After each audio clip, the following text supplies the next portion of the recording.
আরে কি এত ভারী কি করে উঠালো? চলে গেল ওখানে আমার 50,000 টাকা। আরে কিভাবে করেছে এটা? যে এটা উঠাতে পারবে তাকে আমি পুরো 50,000 টাকা দিয়ে দিব, কিন্তু তার আগে ওকে 100 টাকা জমা করতে হবে।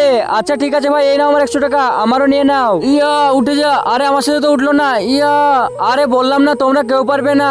ইয়েস, আমরা আবার 200 টাকা জিতে নিয়েছি। আরে আমিও উঠানোর চেষ্টা করতাম, কিন্তু ওদিকে আমার ভাই। ভাইয়া আমি কাল থেকে কিচ্ছু খাইনি, আমার জন্য খাবার নিয়ে আসো। আরে তুমি কান্না করো না, আমি তোমার জন্য খাবার নিয়ে আসছি। আমার কাছে তো 10 টাকা আছে, এতে সিঙ্গারা হবে। আজকে আমাদের কাছে বাবা থাকলে। আরে ভাই আমি ওটা খেলতে চাই, আমার কাছে তো 10 টাকা আছে। আরে 10 টাকায় কোনো খেলা হবে না। আরে ভাই এরকম করছিস কেন? ও এমনি উঠাতে পারবে, এমনিতেও উঠাতে পারবে না। আচ্ছা ঠিক আছে, এখন উঠা। ইয়ো ইয়ো। আরে আমি চলে এসেছি, এখন তোমাকে উঠিয়ে দিব। আরে আমি উঠিয়ে দিয়েছি। আরে কি বাবা, কিন্তু তার আগে তুমি যদি ছবি দুটোর মধ্যে কোনো একটা ভালোবেসে থাকো, তাহলে এখনই ভিডিওতে লাইক করে চ্যানেলটিকে সাবস্ক্রাইব করে দাও। আর তুমি যদি এটা না করো, তাহলে আমি বুঝে যাবো তুমি এই ছবি দুটোর মধ্যে একটাও ভালোবাসো না। আর কমেন্টে বলে যাও তুমি 1 না 2। আরে এটা কিভাবে করে দিলো? আরে তুমি এটা কিভাবে করলে? আমার বাবা সাহায্য করেছে আমাকে। আরে এর বাবা তো নেই।